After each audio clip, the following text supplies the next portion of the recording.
So in New York City, if you don't have a suspension fork in your bike, we have a lot of pothole and a gap. If you're going through them, the only way is you have to learn how to jump your bike. But with a suspension, with a good front fork, it saves your life because the wheel can easily go across the fork, go across the hole or go over the hole because the front suspension is dumping the force for you.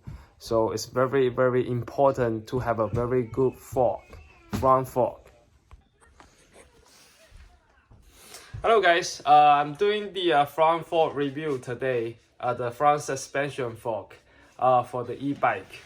I own several e-bike like mountain bike or the bike that I'm using in New York City for delivery. They all come with a stock front suspension fork, but it's not that good. You can see from my face, they either stiff or too hard or no compress, or sometimes they don't have a ribbon.